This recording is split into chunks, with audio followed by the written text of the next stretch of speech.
الفاتحة إلى حضرة روح النبي صلى الله تعالى عليه وسلم وآله وأصحابه أجمعين.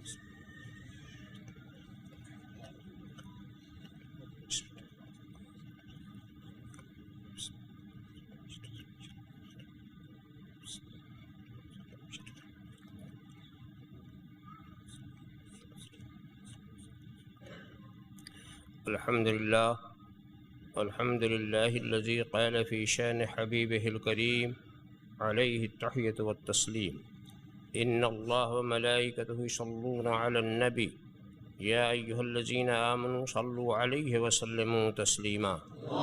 لبيك اللهم ربنا وسعديك، اللهم صل وسلم وبارك على سيدنا ومولانا محمد طب القلوب ودوائها وعافية الأبدان وشفائها ونور الأبصار وضيائها وآله وصحبه دائما أبدا.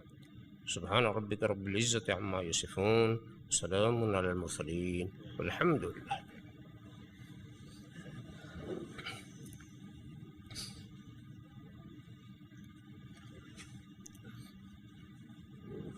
الحمد لله الحمد لله الذي يبدع الأفلاك والأراضين، الصلاة والسلام على من كان نبيا وآدم بين الماء والطين، وعلى آله وأصحابه أجمعين برحمتك يا أرحم الراحمين. أما بعد، أعوذ بالله من الشيطان الرجيم. بسم الله الرحمن الرحيم. إنما المؤمنون إخوة فاصلحوا بين أخويكم واتقوا الله لعلكم ترحمون.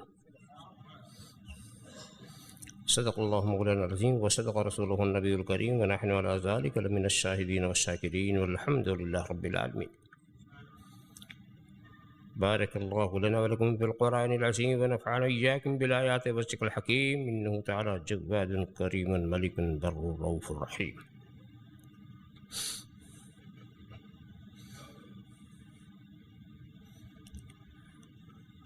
من علينا ربنا إذ بعث محمدا أيده بأيده أيدنا بأحمد، أرسله مبشرا أرسله ممجدا، صلوا عليه دائما صلوا عليه سرمدا. اللهم صل على سيدنا مولانا محمد وعلى سيدنا مولانا محمد كما تحب وترضى أن تصلي عليه. ایک بار اور درود و شریف کا نذرانہ عقیدت پیش فرما دیں. اللهم صل على سيدنا مولانا محمد وعلى سيدنا مولانا محمد كما تحب وترضى أن تصلي عليه. ایک بار اور ہدیہ درود شریف پیش فرما دیں. اللهم صل على سيدنا مولانا محمد وعلى سيدنا مولانا محمد كما تحب وترضى أن تصلي عليه.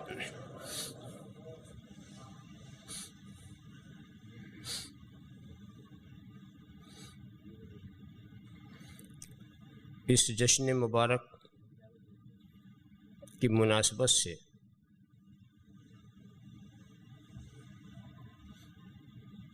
کافی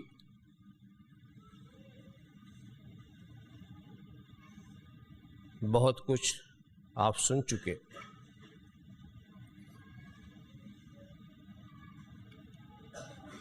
اس لیے میں آپ کے سامنے کچھ ہدایت، کچھ نصیحت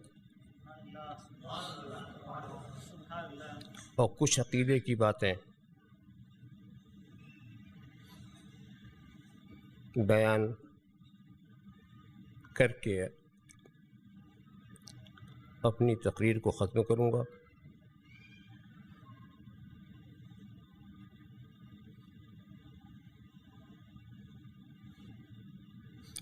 اس کے سوا کوئی دوسری بات ہے ہی نہیں کہ سارے ایمان والے بھائی بھائی ہیں. سبحان اللہ، سبحان اللہ.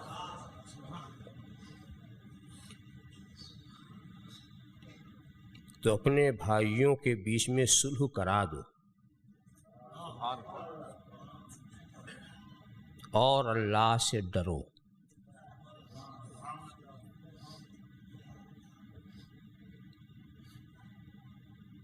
تاکہ تم رحمت خداوندی کے مستحق ہو سکو۔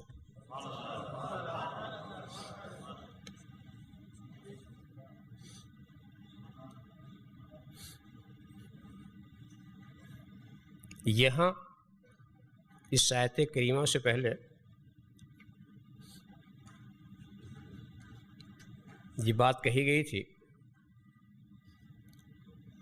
کہ جب مسلمانوں کے دو جماعت یا دو فرد آپس میں لڑ پڑیں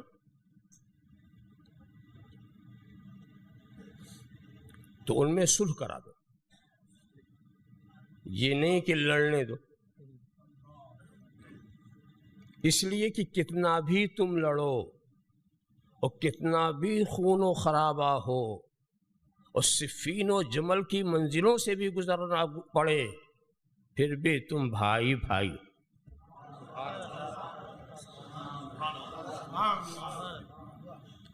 اس خون خرابے سے تمہاری اخوت متاثر نہیں ہوتی، تم بھائی بھائی ہو، اور صلح کرانا بہت ضروری ہے۔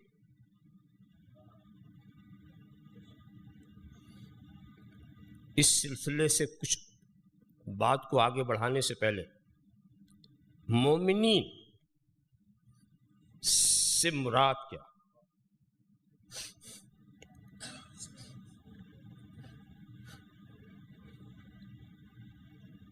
یہاں مومنین میں رسول داخل نہیں، امت رسول مراد۔ اور تحقیقی انداز سے اگر آپ سمجھنا چاہتے ہیں تو یوں سمجھے، مومن ایمان والا،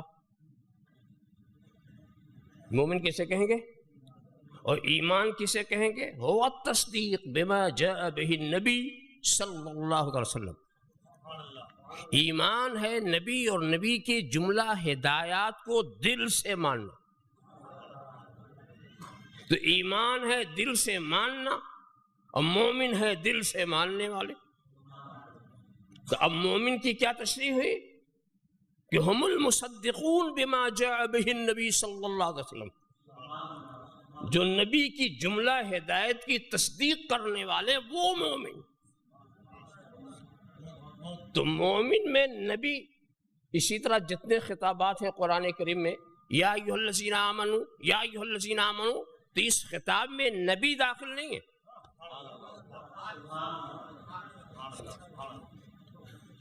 اور جہاں جہاں مومنون کا لفظ ہے وہاں نبی اس میں داخل نہیں ہے،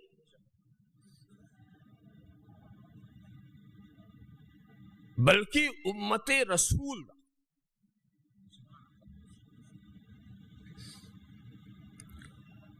تھوڑی سی وضاحت کروں کہ نبی کیوں نہیں داخل؟ نبی اس میں داخل ہو بھی نہیں سکتے۔ کیوں؟ کسی کو مومن کہہ کے بلانا یا ایھا الذین آمنوا کہہ کے بلانا یہ عام خطاب ہے، یہ بلانے کا عام طریقہ ہے، اور نبی کو عام انداز سے بلایا نہیں جا سکتا۔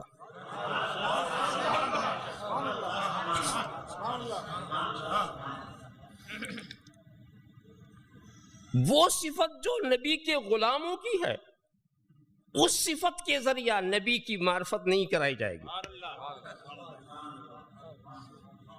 ہم جانتے ہیں کہ جو نبی ہے وہ بہت سارے درجات رکھتا ہے، وہ مومن بھی ہے، وہ ولی بھی ہے، وہ شہید بھی ہے، وہ صدیق بھی ہے، بہت سارے درجات ہیں۔ مگر جب ہم نبی کا تعارف کرائیں گے تو اس میں جو سب سے بڑا درجہ ہوگا اس سے ہم اس کا تعارف کرائیں گے، نیچے والے درجے سے ہم کسی کا تعارف نہیں کرا سکتے۔ ہم جانتے ہیں کہ جو لوگ پوسٹ گریجویٹ ہوتے ہیں وہ گریجویٹ بھی ہوتے ہیں، وہ میٹرک بھی پاس کیے ہوئے ہوتے ہیں، وہ مڈل بھی پاس کیے ہوتے ہیں، وہ پرائمری بھی پاس کیے ہوتے ہیں، مگر ہم ان کا تعارف یوں نہیں کہیں گے کہ آپ سے ملیے آپ مڈل چاہیے، آپ سے ملیے آپ پرائمری پاس کر کے آئے ہوئے ہیں۔ کیوں؟ جب ڈگری اوپر کی ہے تو نیچے والی ڈگری سے بات نہیں بنتی، جب ڈگری اوپر کی ہے تو نیچے والی ڈگری سے تعارف نہیں کرایا جا سکتا. دیکھو یہ تو قرآن نے بھی کیا ہے کہ جب تک یہ لوگ ایمان نہیں لائے تھے تو پھر ان کے اندر سب سے بڑی خوبی کیا تھی؟ انسانیت تھی. یہ جانور نہیں تھے، یہ درخت نہیں تھے، یہ جمادات سے نہیں تھے، یہ انسان تھے. ایمان لانے سے پہلے تو ان کو یہ کہہ کے بلایا گیا یا ایھا الناس. یہ نہیں کہا گیا کہ اے جمادو، اے نباتات والو، اے حیوانیت والو، اے احساس والو، یہ جوہر والو، اے جسم والو. یہ نہیں کہا گیا کیونکہ انسانیت سب سے بڑا وصف ان کے اندر تھا. تو کہا یا ایھا الناس، یا ایھا الناس، اے لوگو. اور جب اس انسان نے ایمان کی دولت پالی تو اب یہ نہیں کہا جاتا یا ایھا الناس، بلکہ یا ایھا الذین آمنوا، یا ایھا الذین آمنوا. اللهم صل علی سیدنا مولانا محمد کما تحب وترضى بأن تصلي علیہ صلی اللہ علیہ نبی الامی وآلہ صلی اللہ تعالی وسلم صلاۃ و سلام علیک یا رسول اللہ. اور یہی انسان جب نبوت اور رسالت کا تاج پہن کر کے آتا ہے تو اسے یہ نہیں کہا جاتا کہ اے ایمان والے، اے ولی، اے شہید، اے صدیق. یہ نہیں کہا جاتا بلکہ یہ کہا جاتا یا ایھا النبی، یا ایھا الرسول، یا ایھا المزمل، یا ایھا المدثر، یاسین، طٰہٰ. یہ کہہ کے پکارا جاتا ہے. جب منزل بڑھتی جاتی ہے خطاب کا معیار بھی بلند ہوتا رہتا ہے، خطاب کا معیار بھی. لہٰذا عام لفظوں سے نبی کا تعارف نہیں کرایا جا سکتا. عام لفظوں سے جس سے امتی کا تعارف کرایا جائے اسی لفظ سے نبی کا تعارف کیا جائے. یہ تو مومن ان کے غلاموں کو کہتے ہیں، مومن ان کے غلاموں کا نام ہے. اور قرآن نے بھی کہہ دیا لا تجعلوا دعاء الرسول بینکم کا دعاء بعضکم بعضا. نبی کو ایسے نہ پکارو جیسے آپس میں ایک دوسرے کو پکارتے ہو.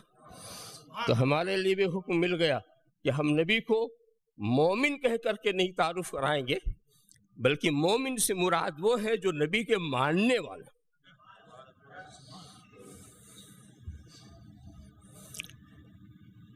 اور دوسری بات اور بھی ہے کہ یا ایھا الذین آمنوا کے خطاب کے بعد کچھ ایسے احکام بیان کیے جاتے ہیں جو نبی پہ جاری ہی نہیں ہوتے. تو اب اس خطاب میں نبی کہاں سے آ جائیں گے؟ مثال کے طور پر یا ایھا الذین آمنوا لا تقدموا بین یدی اللہ ورسولہ. اے ایمان والو، اللہ اور رسول پر سبقت کرنے کی کوشش مت کرو. تو کیا نبی سے خطاب ہے یہ؟ یا ایھا الذین آمنوا لا ترفعوا اصواتکم فوق صوت النبی. اے ایمان والو، نبی کی آواز پر اپنی آواز کو بلند نہ کرو.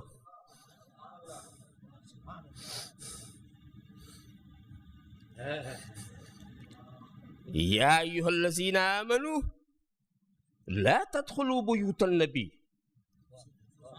الا ان یأذن لکم الی طعام غیر ناظرین ایہ. اے ایمان والو، بغیر اجازت نبی کے گھر میں داخل مت ہو جاؤ.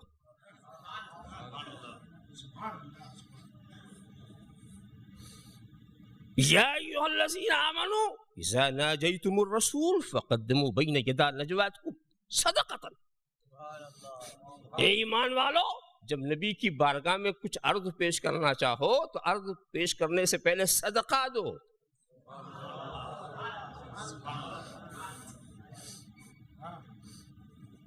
یا ایھا الذین آمنوا کتب علیکم القصاص. اے ایمان والو، تم پر قصاص فرض کر دیا گیا. قصاص فرض.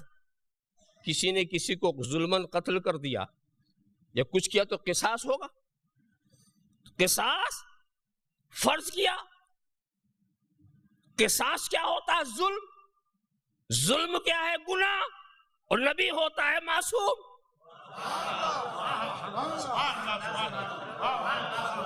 تو جو معصوم ہے اس سے گناہ ہوگا کیسے؟ جب گناہ نہیں تو ظلم کرے گا کیسے؟ اور جب کرے گا نہیں تو قصاص کا سوال کیا ہے؟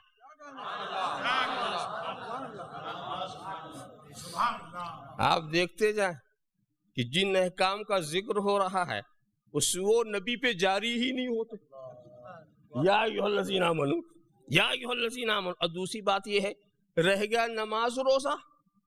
ارے بھی ہم تو کہنے سے پڑھ رہے ہیں اور نبی تو نماز کے آنے سے پہلے ہی پڑھ رہے تھے. نماز آنے سے پہلے نماز کا حکم کب آیا؟ معراج کی رات. کب آیا؟ معراج کی رات. اور جب نبی معراج کی رات گئے تھے تو بیت المقدس میں نماز پڑھا کے گئے. بیت المقدس میں نماز پڑھا کے گئے اور انبیاء کو پڑھا کے گئے، امامت کر کے گئے. اور امامت وہی کرتا ہے جو حاضرین میں سب سے افضل ہو.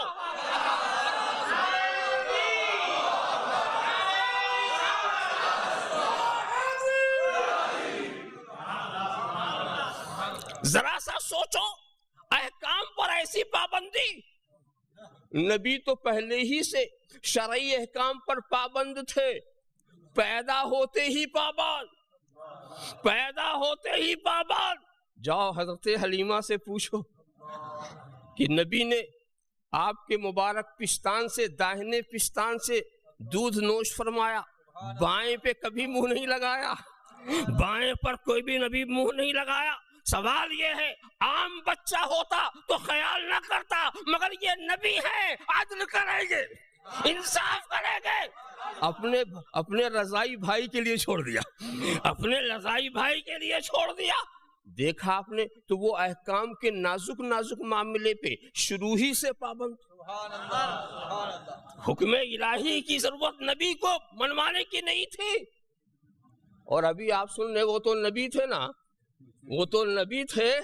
نبی کے گھر کے بچے نے بھی احکام کی پابندی کی، احکام کی پابندی کی.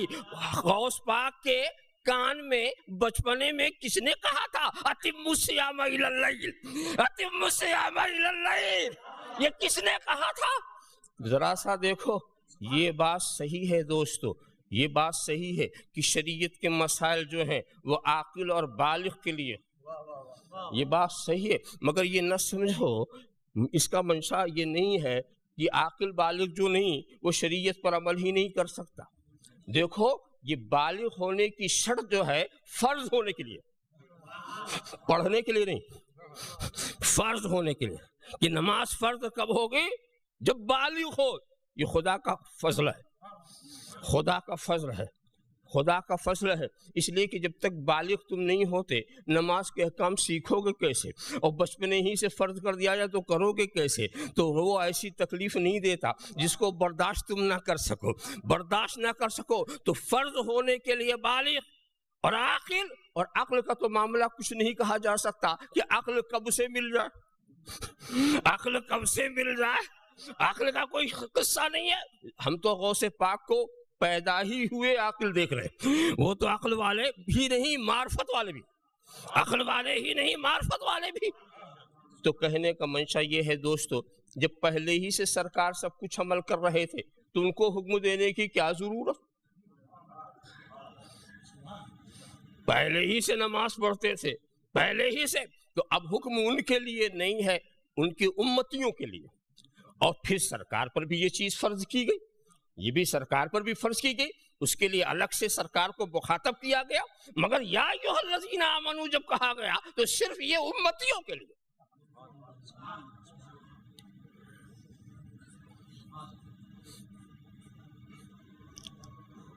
اور آگے بڑھیے جناب. یہاں جو یا ایھا الذین آمنو میں جہاں ایمان کی بات آتی، جانتے ہو کس کے لیے؟ آپ نے کہا ایمان کہتے ہیں تصدیق کو، دل سے ماننے کو. تو جب ماننے کے لائق آپ ہوں گے جبھی تو مانیں گے. تصدیق اور آپ ہوئے مصدق، تو جب ماننے کے لائق ہوں گے یہاں آ کے مانیں گے نا، تو معلوم ہے یہ مومنین وہ ہیں جو یہاں آ کے مانا، مان کے نہیں آئے۔ مومنین وہ ہیں جو یہاں آ کے مانا، رسول کو یہاں آ کے مانا، اور رسول وہ ہیں جو پہلے ہی سے مان کے آئے، جو پہلے ہی سے۔ تو ان خطابات کے مخاطب وہ ہیں جو یہاں آ کے ماننے والے ہیں، سرکار اس میں داخل نہیں ہو سکتے۔ اس سلسلے کی اور آخری بات میں بتا دوں کہ ماننے کو تو ہم بھی مان رہے ہیں، سرکار نے بھی مانا، ہم بے دیکھے مانتے ہیں، وہ دیکھ کے مان رہے ہیں۔ انہوں نے جو دیکھا وہ دیکھ کے مانا، تو دیکھ کے ماننے والے اور ہیں، اور یا ایھا الذین آمنوا میں مخاطب وہ ہیں جنہوں نے بے دیکھے مانا، یؤمنون بالغیب، بے دیکھے ماننے والے اس میں ہیں۔ اور اگر ہم کہیں اس میں داخل کر لیں نبی کو بھی، ایک بڑا خلل ہو جائے گا، آیت کریمہ کا مقصد ہی فاسد ہو جائے گا۔ کیوں؟ انما المؤمنون اخوہ فاصلحوا بین اخویکم، مومنین آپس میں بھائی بھائی ہیں، تو یہ اگر لڑ پڑے، جھگڑ پڑے، گالی گلوچ پر آ جائیں تو ان میں صلح کرا دو، یہی تو ہے نا۔ تو اب اگر نبی کو بھی اس میں داخل کیا جائے تو کیا مطلب؟ امتی اور نبی جب جھگڑ پڑے، امتی اور نبی جب جھگڑ پڑے تو صلح کرا دو، ذرا سوچو، یہی تو مطلب ہوگا نا۔ اگر نبی بھی اس حکم میں داخل ہے کہ امتی اور نبی جب جھگڑ پڑے تو صلح کرا دو، یہ نہیں جانتے جھگڑنا تو بڑی بات، گالی گلوچ بڑی بات، اگر امتی نبی کے سامنے بے ادبی کے طور پر چیخ کے بولے تو مرتد ہو جائے، کافر ہو جائے، وہاں صلح کرا دو، نہیں گردن اڑا دو۔ اللہم صلی علی سیدنا مولانا محمد کما تحب و ترضى ان تصلی علی صلی اللہ علیہ وسلم صلاۃ و سلام علیک یا رسول اللہ۔ تو ساری گفتگو کا حاصل یہ ہے کہ مومنون کا جہاں لفظ آئے، اس لفظ کو دلیل بنا کر کے جو کہتے ہیں کہ نبی ہمارے بھائی ہے، ہمارے بھائی ہیں، وہ نہیں، یہاں صرف امتی مراد ہیں، نبی بھائی بنانے والے، نبی نے ہم کو بھائی بنا دیا ہے۔ اور ایک بات بتاؤ، جو بھائی بنانے والا ہوتا کیا بھائی ہوتا؟ جو بھائی بنانے والا ہوتا ہے کیا بھائی؟ ایک بیٹا، چند بیٹے ایک باپ کے چند بیٹے، سب بھائی بھائی ہیں کہ نہیں؟ سب بھائی بھائی ہیں کہ نہیں؟ کیا باپ بھی بھائی ہو گیا؟ باپ کا کام بھائی بننا نہیں ہے، بھائی بنانا ہے۔ ذرا سا دیکھو، تیرا نسبی باپ وہ تیرا بھائی نہیں بن سکا، اور ساری کائنات کا رسول بھائی ہو گیا۔ ذرا سا آپ خیال کرتے رہو، تو بھائی نبی کی حیثیت روحانی ایمانی باپ کی، اور باپ کے بیٹے آپس میں سب بھائی ہوتے ہیں۔ باپ کے بیٹے مختلف قسم کے ہو سکتے ہیں، چھوٹے، بڑے، موٹے، تگڑے، لمبے، ناٹے، ہر طرح، مگر وہ سب کو بھائی بنا دیتا ہے۔ ایسے ہی نبی کی امتی بھی رنگ رنگ کے ہو سکتے ہیں، عربی، عجمی، رومی، حبشی، سب، مگر نبی آ کے سب کو بھائی بھائی بنا دیتا ہے۔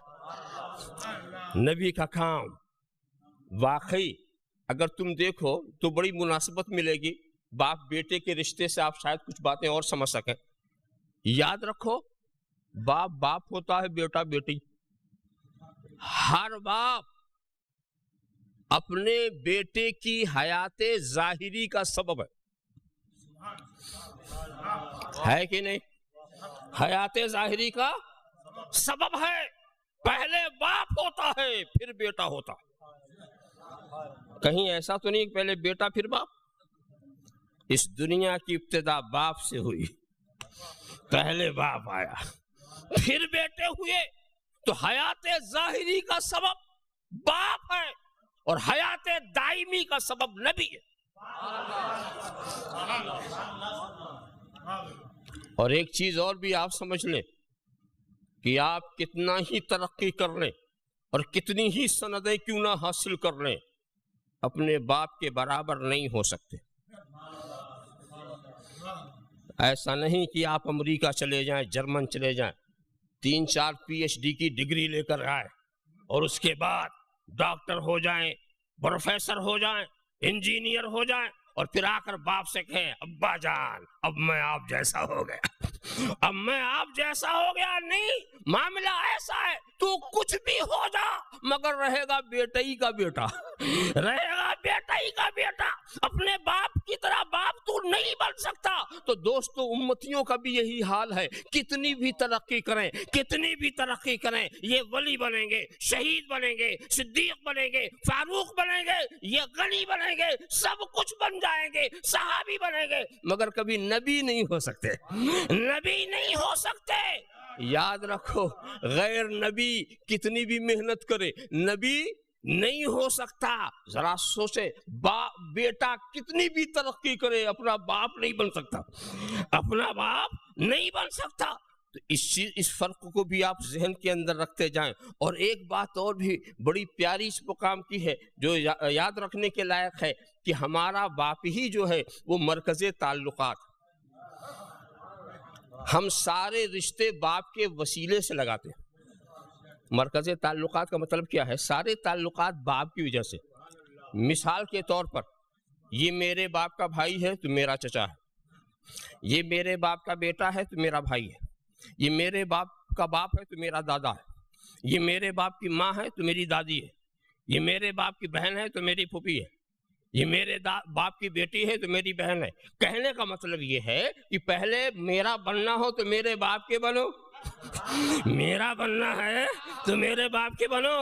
جو میرے باپ ہی کا نہیں وہ میرا کہاں سے؟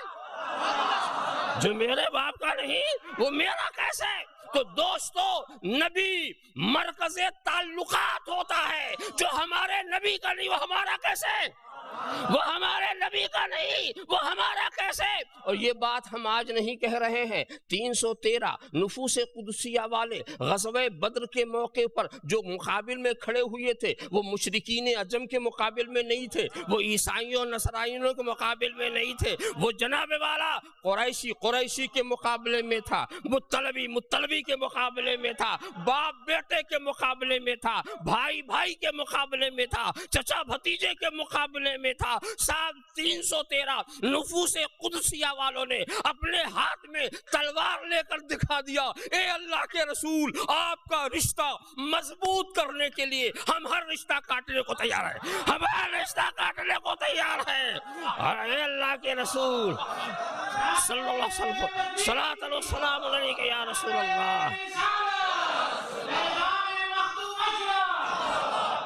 اے اللہ کے رسول، جو آپ کا نہیں وہ میرا کیسے؟ جو آپ کا نہیں وہ میرا کیسے؟ اے اللہ کے رسول، حبش کا بلال آپ کا ہے تو ہمارا سردار ہے، حبش کا بلال آپ کا ہے تو ہمارا سردار ہے، اور قریش کا ابو لہب آپ کا نہیں تو میرا کیسے؟ قریش کا ابو لہب آپ کا نہیں تو میرا کیسے؟ صلی اللہ علیہ وسلم، صلاۃ و سلام علیک یا رسول، صلی اللہ علی النبی الامی وآلہ صلی اللہ علیہ وسلم، صلاۃ و سلام علیک یا رسول، اللہم صلی علی سیدنا مولانا محمد وعلی سیدنا مولانا محمد کما تحب و ترضى ان تصلی علی صلی اللہ علی النبی الامی وآلہ صلی اللہ علیہ وسلم، صلاۃ و سلام علیک یا رسول اللہ۔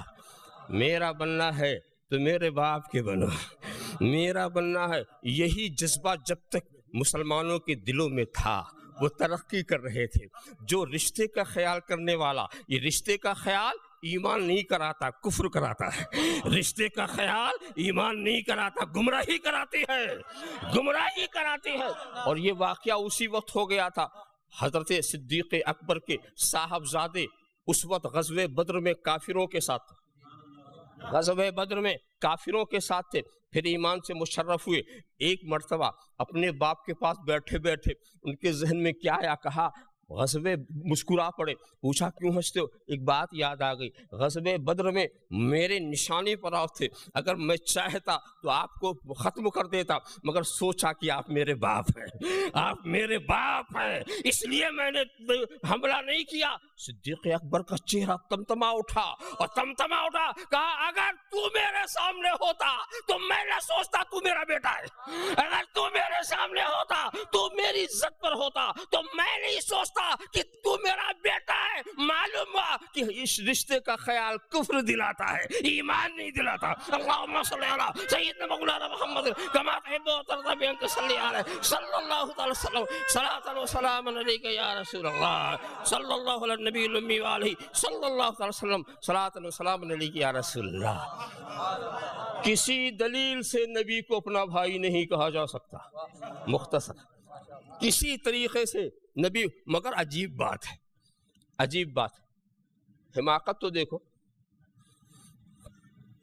نبی کو بھائی کہنے کے لیے فضا بنا رہے اور ایک ایک بات پہلے منواتے, پہلے منواتے. پہلے کیا, سب انسان آپس میں بھائی بھائی. آپ سوچیں گے بڑی اچھی بات کی ہے, بڑی اخوت و مروت کی فضا ہموار کی جا رہی. سب انسان آپس میں بھائی بھائی. اس کے بعد پھر اتنی بات آپ مانیں گے کہ بھی ٹھیک ہے. اس کے بعد کہا ہم بھی انسان. تو کون کہے گا کہ آپ جانور ہیں؟ ہاں بھائی آپ بھی انسان دکھ تو رہے ہیں, انسان ہی دکھ رہے ہیں. یہ بھی منوا لیا. اس سے بعد نبی بھی انسان. اب ظاہر ہے کہ ہم بھی نبی کو انسان مانتے. کون کہتا نبی بشر نہیں مانتے؟ یہ بھی منوا لیا. تو ایک ایک چیز منوائی نا, نبی انسان, ہم انسان, اور سب انسان آپس میں بھائی بھائی. نتیجہ کیا نکلا؟ نبی کو بھائی کہنے کے لیے, اپنا بھائی بتانے کے لیے دلیل لا رہے.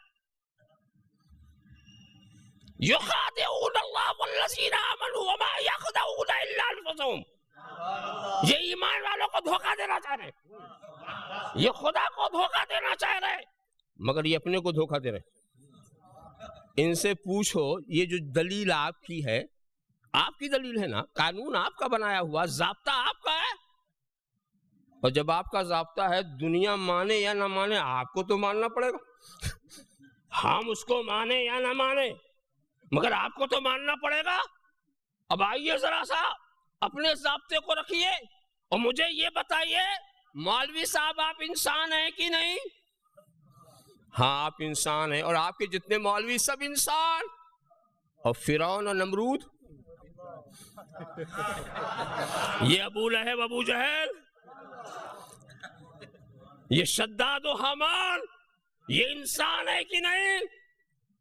تو فرعون انسان, حامان انسان, نمرود انسان, ابو جہل انسان, ابو لہب انسان, اور یہ مولوی لوگ بھی انسان, یہ مولوی لوگ انسان. اب لاؤ تقویت الایمان کا ضابطہ, سب انسان آپس میں بھائی بھائی ہے, سب انسان آپس میں بھائی بھائی ہے. ارے جس قانون کو تو نے اس لیے بنایا تھا کہ نبی کو اپنا بھائی بتا سکے, اسی قانون نے تجھے ابو جہل کا بھائی بنا دیا, اسی قانون نے تجھے فرعون اور نمرود کا بھائی بنا دیا, اسی قانون نے تجھے مشرکین کا بھائی بنا دیا. خدا کو دھوکہ نہ دے. اللہم صلی علی سیدنا مولانا محمد کما تحب و ترضى کما تحب و ترضى بأن تصلي صلی اللہ تعالی وسلم صلاۃ و سلام علیک یا رسول اللہ. تو دھوکہ دینا چاہ رہے تھے, خود ہی دھوکہ کھا گئے. یہاں پر ایک علمی غلطی جو اہل علم کے ہی سمجھ سکیں گے, اور مجھے آپ کو سمجھانے میں تھوڑی سی تکلیف ہوگی, مگر پھر بھی میں ایک بات کہہ دینا چاہتا ہوں. یہاں پر کیا کہتے ہیں, دیکھو ایک بات میں بتاؤں, اس کو سمجھے رہو اچھی طرح.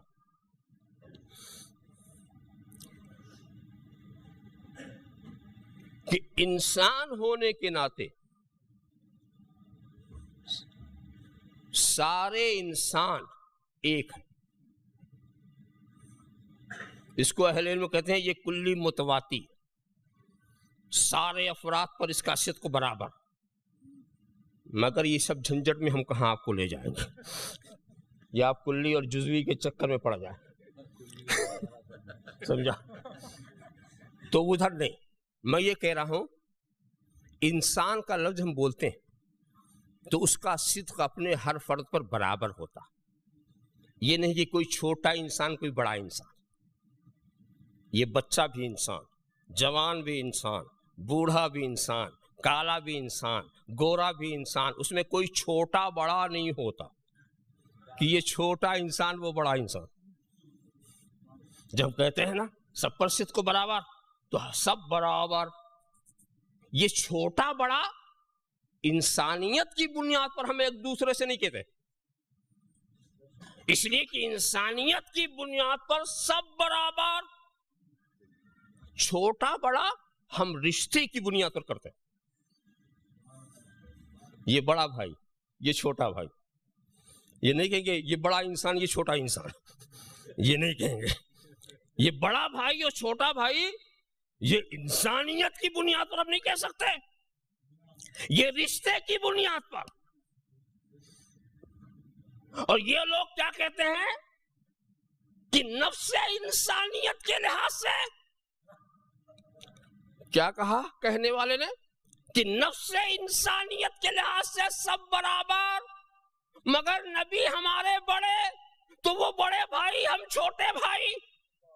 تو یہ بڑا بھائی اور چھوٹا بھائی اس میں انسانیت کا کیا لحاظ؟ یہ تو رشتے کی بات آ گئی، یہ تو رشتے کی بات آ گئی.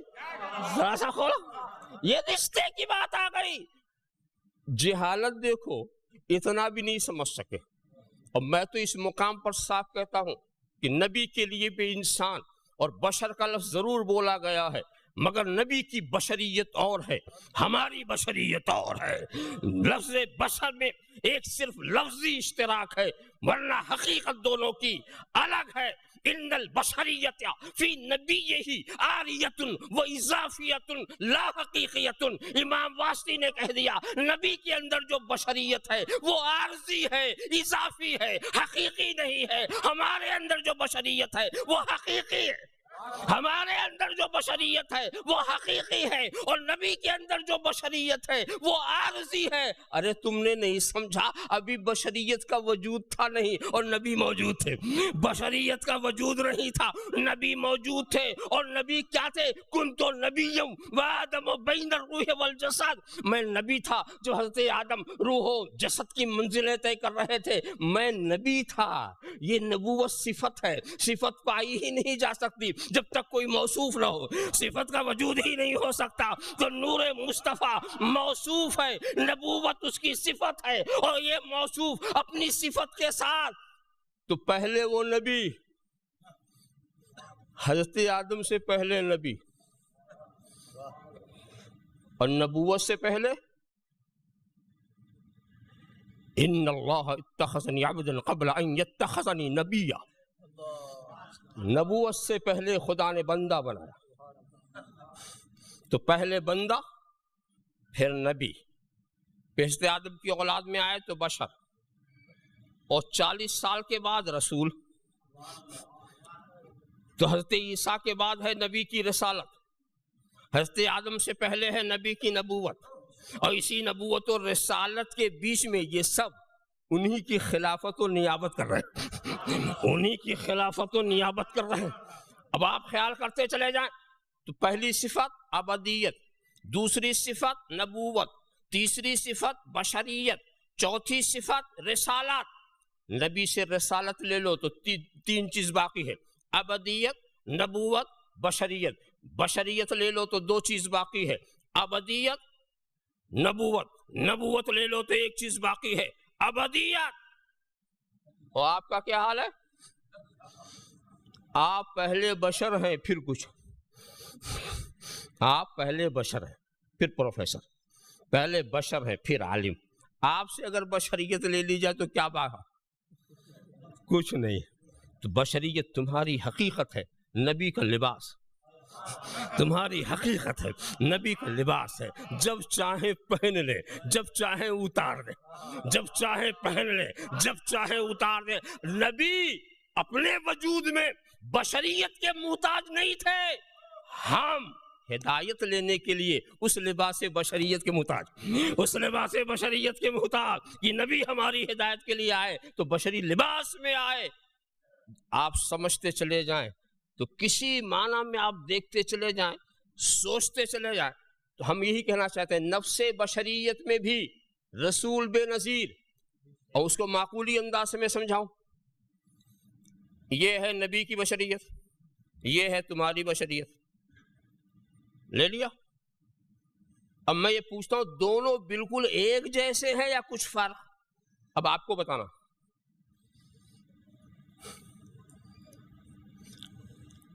تین ہاتھ سے خالی نہیں، یا تو یہ دونوں بالکل ایک جیسے، کوئی فرق ہی نہیں. جیسی بشریت نبی کی ویسی بشریت ہماری. ایک شکل یہ. دوسری شکل یہ ہے کہ نبی کی بشریت افضل، ہماری بشریت مفضول. تیسری شکل یہ ہے کہ تمہاری بشریت افضل، نبی کی بشریت مفضول. اور کوئی چوتھی شکل بنتی؟ یا تو برابر، یا وہ افضل ہم مفضول، یا ہم افضل وہ مفضول. اب مجھے بتاؤ کہ اگر تمہاری بشریت نبی کی بشریت بالکل ایک ہے تو نبوت تمہیں کیوں نہیں ملی، انہیں کیوں ملی؟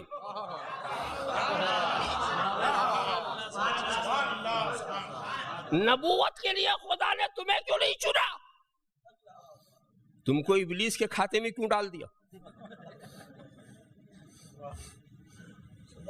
اور اگر یہ کہو کہ نبی کی بشریت کم ہماری بشریت زیادہ، تو زیادہ جب موجود ہوتا کم والے کو نبی کیوں بنایا؟ جب افضل موجود تو مفضول کو نبی کیوں بنایا؟ اور اگر یہ کہو نہیں نبی کی بشریت افضل ہماری مفضول، میری بات ثابت. یہی میں کہنا چاہتا ہوں. اللہم صلی علی سیدنا مولانا محمد تمام محترم بین تصلی علیہ صلی اللہ علیہ نبی الامی والی صلی اللہ علیہ وسلم صلاۃ و سلام علیک یا رسول اللہ. مگر سرکار بڑے کریم ہیں، بہت نوازتے ہیں. اپنے کرم سے ہمیں تواضع کا درس، انکسار کا سبب نبی نہیں سکھائیں گے تو کون سکھائے گا؟ اگر سرکار خود تواضع نہ فرمائیں گے تو ہم تواضع کا سبق سیکھنے کس کے پاس جائیں گے؟ ہمیں تو سب کچھ نبی ہی کے در سے حاصل کرنا ہے. مگر لوگوں نے کچھ اور مطلب لے لیا. نبی کی اس حدیث کو سنا، اکرموا اخاکم. نبی نے کہا صحابہ سے اپنے بھائی کی تعظیم کرو، اور عکس سے اپنی ذات مراد لی. سرکار نے اپنے کو ازراہ کرم صحابہ کا بھائی قرار دیا. اور ایک حدیث اور بھی ہے کہ حضور نے صحابہ سے کہا تم میرے صحابی ہو اور میرے بھائی وہ ہیں جو میرے بعد آنے والے، میرے بھائی وہ ہیں جو میرے بعد آنے والے. تو اپنے امتیوں کو سرکار نے ازراہ کرم یہ بھائی کہا. یہ سرکار کا تواضع ہے، یہ سرکار ہمیں تواضع کا درس سکھا رہے ہیں. دیکھو ایک بادشاہ اپنی رعایا سے کہے میں تمہارا خادم، تو یہ لفظ اس کی زبان سے کتنا اچھا لگ رہا، اچھا لگ رہا کہ نہیں؟ ایک بادشاہ یہ کہے اپنی رعایا سے میں تمہارا خادم، تو اس کی زبان سے اچھا لگتا. مگر تم پلٹ کے کہہ دو کہ تو میرا خادم، تو یہ گستاخی ہوگی، یہ گستاخی ہوگی. اتنا بھی تو نہیں سمجھتا کہ بولنے والا کون ہے؟ بلکہ بعض مفسرین نے تو یہ کہا کہ سرکار کے اس طرح کے ارشادات سے متاثر کر کے اپنے قریب لانا کہ مجھ سے وحشت مت کھاؤ، آؤ میں تمہارا بھائی ہوں، میرے قریب آؤ. نبی کے قریب نہیں آؤ گے تو ہدایت کہاں سے پاؤ گے؟ اس سلسلے میں ایک واقعہ بھی بڑا سبق آموز.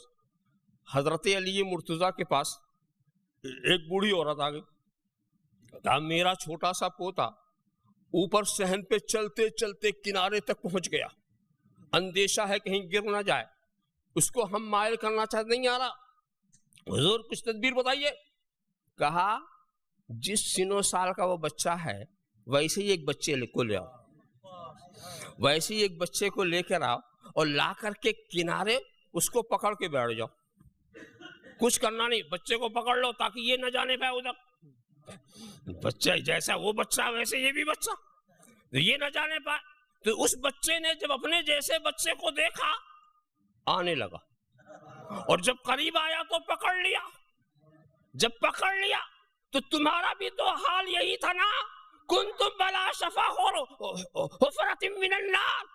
تم بھی تو جہنم کے کنارے پہنچ گئے تھے، جہنم کے کنارے پہنچ گئے تھے. تو رسول نے تمہاری ہی شکل و صورت میں، تمہارے ہی جسم میں اپنے نبی کو خدا نے بھیجا اور نبی نے کہا انا بشر مثلکم، انا بشر مثلکم، انا بشر مثلکم. نبی نے کہا، قوم نبی کی طرف آئی اور رسول کا ہاتھ رحمت خدا کے ہاتھ میں تھا، رسول کا ہاتھ رحمت خدا کے ہاتھ میں تھا. قوم آئی اور دامن رسول سے وابستہ ہو گئی، قوم آئی دامن رسول سے وابستہ ہو گئی. تو یہاں اس کا مطلب یہ نہیں ہوتا کہ ہم ان کو اپنا بھائی کہنا شروع کر دیں، ہم ان کو اپنا جیسا سمجھنا شروع کر دیں. یہ علماء یہ فرماتے ہیں. اب آپ خیال کرتے چلے جائیے، ویسے انبیاء کے لیے بھی کہیں کہیں اخ کا لفظ آیا. وَإِلَىٰ ثَمُودَ أَخَاهُمْ صَالِحًا، ہم نے قوم سمود کے پاس ان کے اخ صالح کو بھیجا. حالانکہ وہاں یہی ہے قوم، یہ حضرت صالح اسی قوم سے تھے، ان کی طرح نہیں تھے، اسی قوم سے. نبی امتی کی طرح نہیں ہوتا، بلکہ یہ بتایا کہ ہم نے کسی اجنبی کو نہیں بھیجا کہ وہ اجنبیت محسوس کرے اور ان کی ہدایتوں سے فائدہ نہ اٹھا سکے. اس چیز کو آپ اور سمجھیں. یہ اخ جس کو کہتے ہیں، اخ یا اخت، بھائی بہن. عرب کا عجیب طریقہ تھا کہ اگر کسی ڈالی میں دو شاخیں نکل آئیں تو ایک ڈالی کی جو دو شاخیں ہوتی ہیں ان کو اخ کہہ دیتے تھے. یا ایک جنس سے دو فرد ہو، ایک شخص کے دو فرد ہو جائیں تو ان کو وہ اخ اور اخت کا لفظ، بھائی بہن کا لفظ استعمال کرتے ہیں. ہم بھی یہی کرتے ہیں، ایک ماں بہن سے ہوتے ہیں. ویسے دیکھو تو بھائیوں کی بڑی قسمیں ہو جاتی ہیں، بڑی قسمیں ہوتی ہیں. نسبی بھائی، رضائی بھائی، وطنی بھائی، کاروباری بھائی. اس طرح سے بھائیوں کی تقسیم کرتے چلے جائیے، اور کچھ تو عرفاتی بھائی بن جاتے ہیں، اور وستاد بھائی، پیر بھائی. مگر انہی بھائیوں کے ساتھ ایک بھائی ہے دینی بھائی. بقیہ بھائیوں کا کوئی ٹھکانہ نہیں، یہ کام آنے والے نہیں، یہ کام والے نہیں. آپ سوچتے ہیں کہ صاحب بھائی پیر بھائی ہے تو دونوں کا انجام ایک ہوگا، نہیں. اس لیے کہ ہم نے دیکھا ہے ایک پیر بھائی کو، حاجی امداد اللہ مہاجر مکی، ان کے مرید ہمارے مولانا عبدالسمیع صاحب بھی، مولانا انوار اللہ شاہ صاحب جو مجدد دکن تھے، اور انہی کے مرید اشرف علی تھانوی بھی، رشید احمد گنگوئی بھی، خلیل احمد. پیر ایک مرید یہ سب. تو یہ پیر بھائی ہوئے کہ نہیں؟ تو پیر بھائی ہونے سے کیا رشید احمد کو کوئی فائدہ ملے گا؟ کیا اشرف علی کو کوئی فائدہ ملے گا؟ کیا کسی کو فائدہ معلوم ہے؟ اس سے بھی کچھ نہیں ہوتا. پیر بھائی ہونے سے کچھ نہیں ہوتا. اپنے کو دیکھ تو خود کیسا ہے. قیامت میں جو کام آئے گا وہ دینی بھائی، قیامت میں کام آئے گا دینی بھائی. اسی لیے دوستو اس آیت کریمہ میں جو ہے انما المؤمنون اخوہ، یہاں مومنین سے مراد صحیح العقیدہ ایمان والے، ورنہ ایک بات بتاؤں، آج مسلم کا لفظ بھی عجیب ہو گیا، 2 جگہ استعمال ہوتا۔ اب اس کی بھی میں تقسیم کروں تو شاید آپ سمجھیں۔ مسلم کی بھی 2 قسمیں ہو گئیں، ایک قومی مسلم، ایک دینی مسلم۔ ایک ہے قومی مسلم اور ایک ہے دینی مسلم۔ قومی مسلم کسے؟ جو اپنے کو مسلمان کہتا، اور جب مردم شماری ہوتی ہے تو مسلمان کے خانے میں اس کا نام لکھا جاتا، اس کو نہ کوئی یہودی کہتا ہے، نہ مجوسی کہتا ہے، نہ اس کو کوئی نصرانی کہتا ہے، نہ اسے کوئی بدھسٹ کہتا ہے، نہ ہندو کہتا ہے، اس کو سب مسلمان کہتے ہیں۔ یہ ہے قومی مسلم، مردم شماری والے، وہیں تک کے مسلمان۔ اور دینی مسلم جسے شریعت مسلمان کہے، شریعت محمدیہ جسے مسلمان کہے، جس سے کوئی ایسا کام نہ ہوا ہو جس میں ضروریات دین کا انکار، تو وہ شریعت والے مسلمان، وہ دینی مسلمان۔ تو یہاں مراد کیا ہے؟ دینی مسلم، یعنی دینی مسلمان جب آپس میں ٹکرائے تو انہیں صلح کرا دو۔ دینی بھائی جو آپس میں ٹکرائے انہیں صلح کرا دو، یہ ان کا۔ اور کہا قومی مسلم، ان کا کیا حال ہے؟ دینی کا تو یہ حال ہو گیا، یہ حکم ہو گیا، قومی کے لیے کہا قومی کے لیے ان من ازواجکم و اولادکم عدو لکم فاحذروہم۔ ارے یہ تمہارے بھائی بنے ہیں، ارے یہ تمہارے رشتے والے بنے ہیں، تمہاری ازواج، شریعت کے خلاف چلنے والی تمہاری بیویاں، تمہارے اولاد، یہ تمہارے بھائی نہیں، تمہارے دشمن ہیں، یہ تمہارے دشمن ہیں، ان سے بچو۔ ان کو اپنے سے مت ملاؤ، نہ اپنے کو ان سے ملاؤ، ان سے بچو۔ ذرا سا دیکھو، کیوں؟ ایاکم وَإِيَّاهُمْ لَا يُضِلُّونَكُمْ وَلَا يُفْتِنُونَكُمْ۔ اپنے سے انہیں دور رکھو، ان کو اپنے سے دور رکھو، کہیں یہ تمہیں گمراہ نہ کر دے، کہیں تمہیں فتنے میں نہ ڈال دے۔ دیکھیے، اپنے کو ان سے دور رکھو اور ان کو اپنے سے دور رکھو، یہ کیا شکل ہے؟ اپنے کو دور رکھنے کا مطلب یہ ہے کہ آپ خود ان کے پاس نہ جاؤ، یہی ان اپنے کو دور رکھنا، اور ان کو اپنے سے دور رکھو، ایسی فضا بنا دو یہ تیرے پاس نہ آئے، ایسی فضا بنا دو کہ یہ تیرے پاس نہ آئے۔ میں آپ کو بتا دوں، ایک مرتبہ ایسی فضا بنائی تھی ایک مرد مومن نے، آپ ہی کے علاقے میں فضا بنائی تھی ایک مرد مومن۔ اگر کسی کو حاجی ولی اسماعیل یاد ہو، مرنے سے پہلے وصیت کی تھی کہ میرے نماز جنازہ میں وہ شخص شریک نہ ہو جو اللہ کے رسول کو حاضر و ناظر نہ سمجھتا ہو، جو قیام تعظیمی کا منکر ہو۔ ان کے لائق فرزندوں نے ان کی رثیت کا لحاظ کیا، اور لحاظ کر کے بورڈ لگا دیا، گھر پہ بھی لگا دیا، قبرستان پر بھی لگا دیا۔ تو حاجی صاحب زندگی بھر خود بھی دور رہے، اور آخر میں ایسا کیا کہ ان کو بھی قریب آنے نہیں دیا، آخر میں ایسا کیا کہ ان کو بھی قریب آنے نہیں دیا۔ اور اس کے بعد جناب والا جب یہ وصیت پھیلی تو آپ کے برطانیہ کے شہر شہر سے لوگ جانے لگے کہ واقعی اللہ کا نیک بندہ تھا، اس کے جنازے میں ضرور شریک ہونا چاہیے، اس کے جنازے میں ضرور شریک ہونا چاہیے۔ اور اس کے بعد جناب والا، اور وہ لوگ جو اس کے تو بنتے تھے مگر اس کے رسول کے نہیں بنے، ان سے تو بنتے تھے مگر ان کے رسول کے نہیں بنے، گاڑیاں لے کر آتے، بورڈ دیکھتے واپس چلے جاتے، گاڑیاں لے کر آتے، بورڈ دیکھتے واپس چلے جاتے۔ تو بس یہی ہے ایمان کی شان، نہ ان کے قریب ہو نہ انہیں قریب آنے دو۔ اللہم صلی علی سیدنا مولانا محمد کما تحب و ترضى بأن تصلي علیہ صلی اللہ تعالی وسلم صلاۃ و سلام علیک یا رسول اللہ صلی اللہ علی النبی الأمی وآلہ صلی اللہ تعالی وسلم صلاۃ و سلام علیک یا رسول اللہ۔ میں نے بھائیوں کی بڑی لمبی لسٹ پیش کر دی، مگر بھائی پیر نے کتنے بھائی بنائے؟ 100 200 1000 2000 لاکھ 2 لاکھ، زبردست کوئی پیر ہوا تو 1,00,000 2,00,000 چلو کروڑ تک بھائی اس نے بنا لیے. باپ نے کتنے بھائی بنائے؟ باپ نے کتنے، استاد نے کتنے بھائی بنائے؟ جتنے شاگرد. کتنے شاگرد گن لیجئے اشاروں میں، جا کر دیکھ لو رجسٹر میں کتنے بھائی بنائے.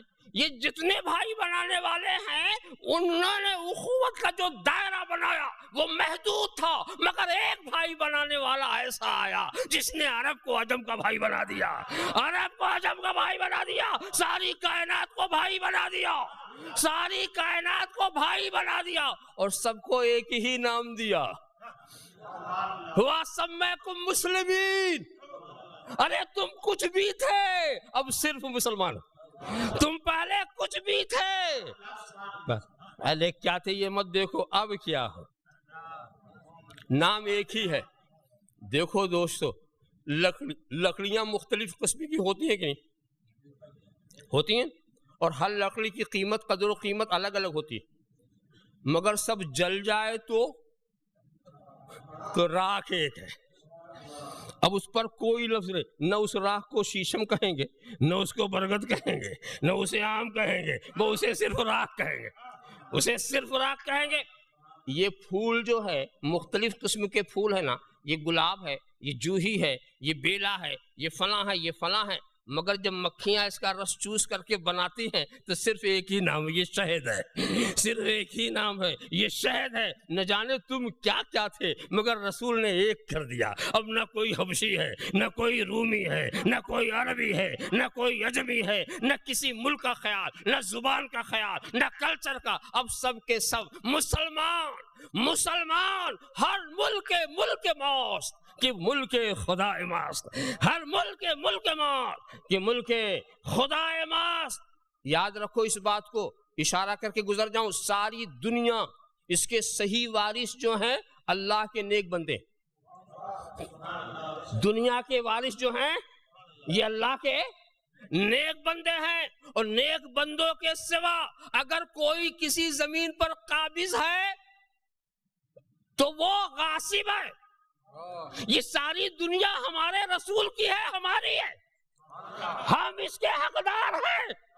ہم حق نہ لے سکے یہ ہماری کمزوری ہے، باقی سب غاصب ہیں. اللہم صلی علی سیدنا مولانا محمد وعلی سیدنا مولانا محمد کما تحب و ترضی بان تصلی علی صلی اللہ تعالی وسلم صلاۃ و سلام علیک یا رسول اللہ.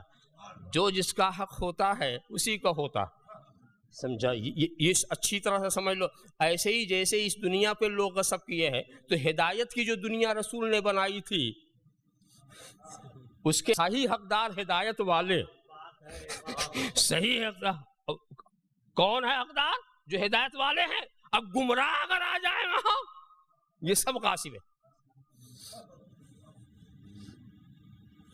ہاں تو میں یہی عرض کر رہا تھا دوستو کہ سرکار نے ایسا بنایا. اور دین اور دنیا کا فرق بھی سمجھ لو دوستو.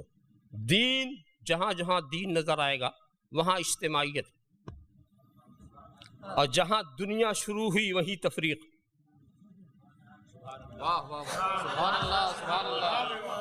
جہاں دنیا شروع ہوئی وہیں تفریق.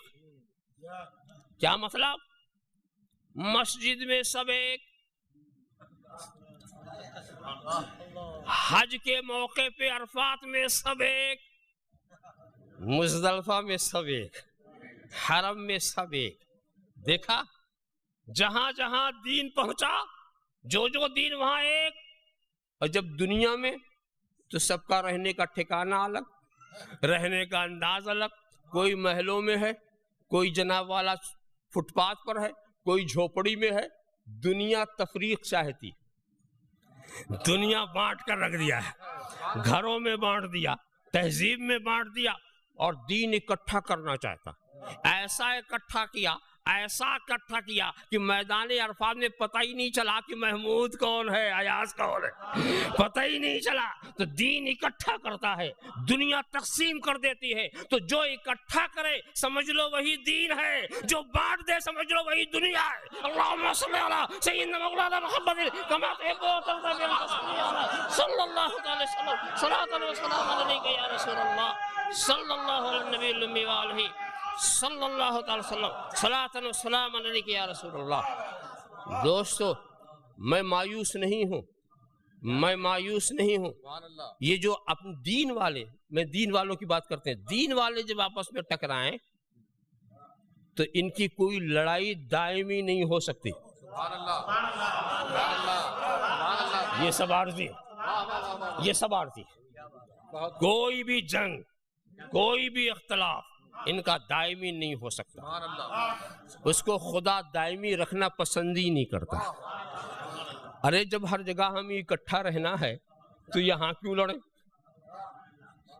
گنبد خضرا کے سائے میں اکٹھا، کالی کملی میں اکٹھا، جنت میں انشاءاللہ اکٹھا۔ جب ہر جگہ اکٹھا تو یہاں کیوں کٹے کٹے رہے؟ یہ تو اکٹھا کرنے والا معاملہ ہے۔ اور تمہارے دلوں کے اندر جو قدورتیں ہیں رب تبارک و تعالیٰ انشاءاللہ ان قدورتوں کو دور فرمائے گا۔ وَنَزَعْنَ مَا فِي صُدُورِهِم مِّن غِلٍّ إِخْوَانًا عَلَىٰ سُرُرٍ مُتَقَابِلِينَ۔ ہم ان کے دلوں میں جو قدورتیں ہیں اس کو ہم نکال دیں گے، ہم نکال دیں گے، اور پھر جنت میں یہ آپس میں آمنے سامنے مسند لگا کے بیٹھیں گے، آمنے سامنے یہ مسند لگا کے بیٹھیں گے۔ یہ دین والے جو ہیں یہ ان کی شان ہے، ہمیشہ رہنے والی یہ نہیں ہے۔ مگر دوستو لڑائی ہو تو فصل ہو، ان کے بیچ میں تم صلح کراؤ۔ اب جو صلح کرانے کی طاقت رکھتا ہے اس پر صلح کرانا فرض۔ کیا بات ہے!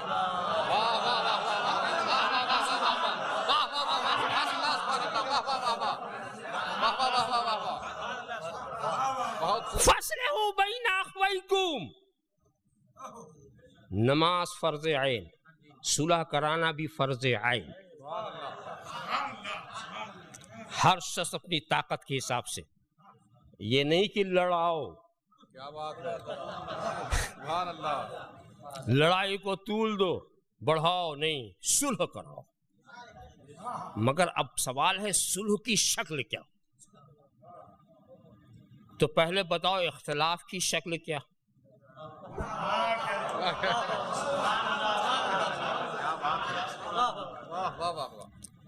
بدن میں پھوڑا ہو، ناسور ہو، اس کو کچھ نہ کہو تو اوپر سے مرہم لگانے سے کچھ نہیں، پہلے ناسور نکالو۔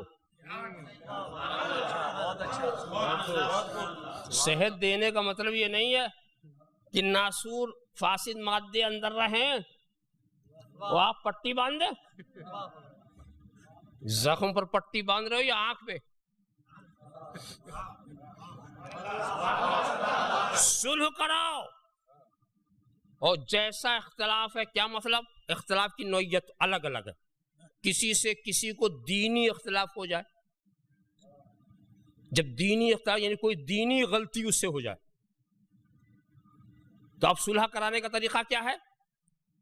صلح کرانے کا طریقہ یہ ہے کہ اسے مجبور کرو کہ وہ توبہ کرے۔ کیا بات ہے!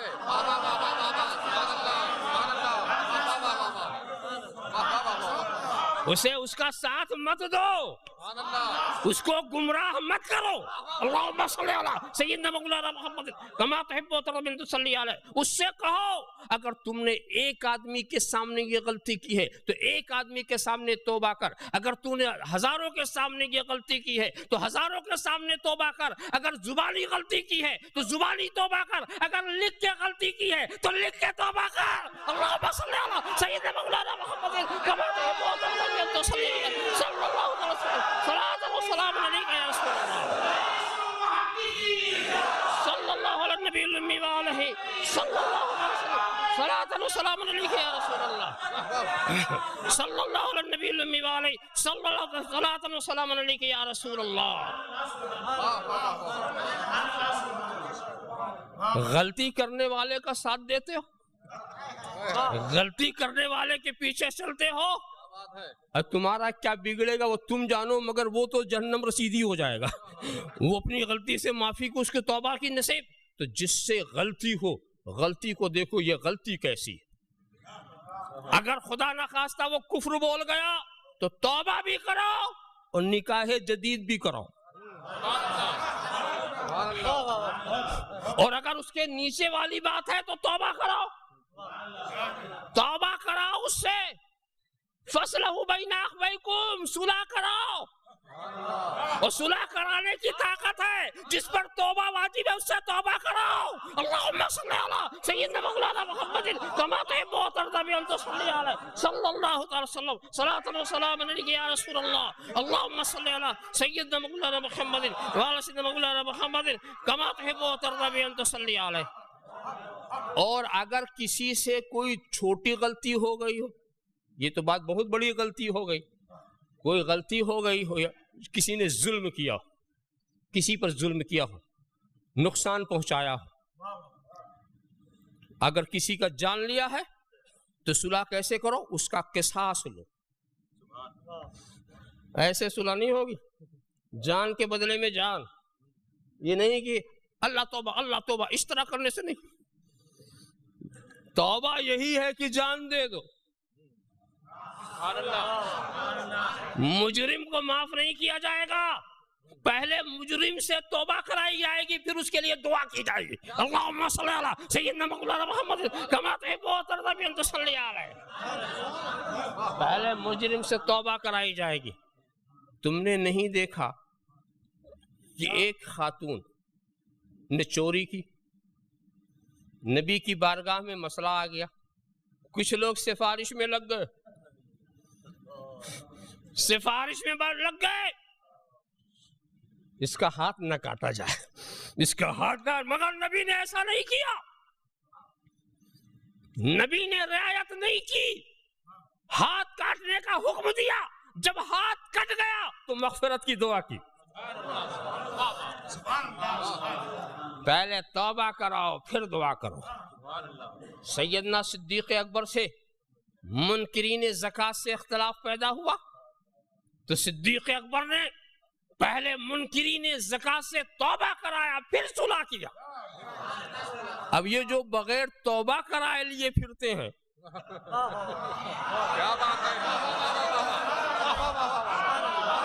فَأَصْلِحُوا بَيْنَ أَخَوَيْكُمْ، جو غلطی، یہ نہیں ہے آدمی سے غلطی نہیں ہو سکتی، غلطی ہو سکتی، جہالت میں غلطی ہو سکتی، نادانی میں غلطی ہو سکتی ہے، تو جاہل کو جاہل کہنے میں حرج کیا؟ کسی چیز میں ہو سکتا، غلطی تو ہو سکتی ہے، تو اس سے غلطی ہو سکتا ہے۔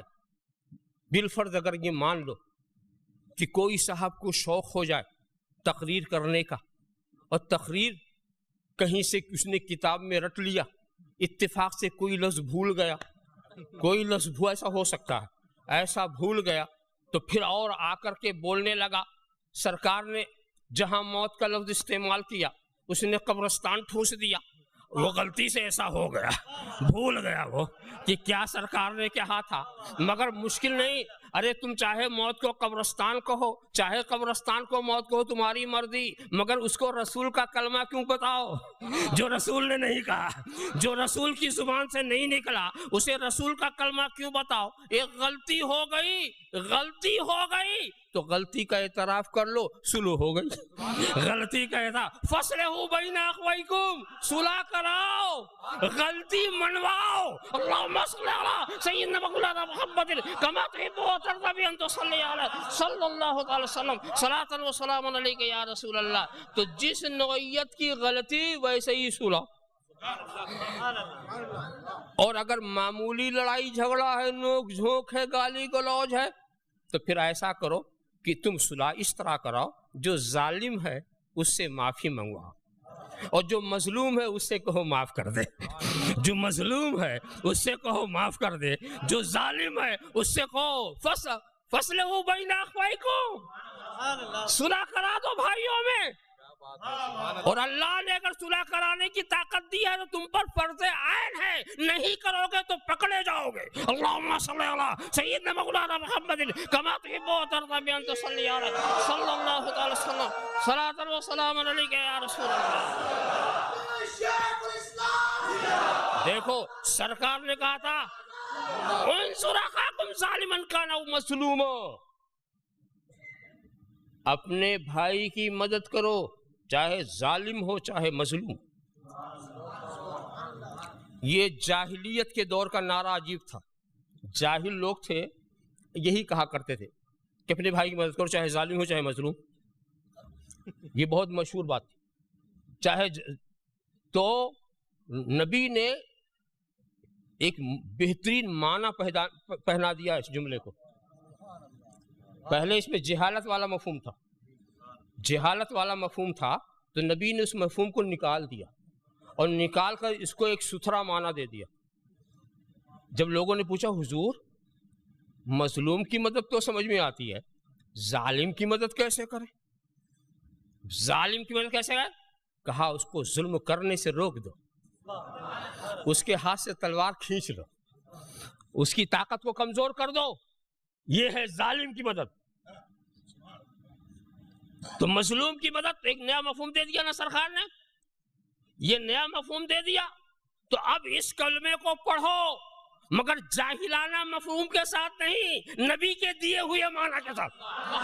جاہلانہ مفہوم لوگ پڑھتے ہیں اور وہی جاہلانہ مفہوم لیتے ہیں کہ اپنے کی ساتھ دو چاہے اچھا ہو چاہے برا, اپنے کا ساتھ دو چاہے اچھا ہو یا برا, اپنے کا ساتھ دو. ارے دوستو یہ جاہلوں کی بات تھی, نبی نے اس کو ایک ستھرا معنی دیا.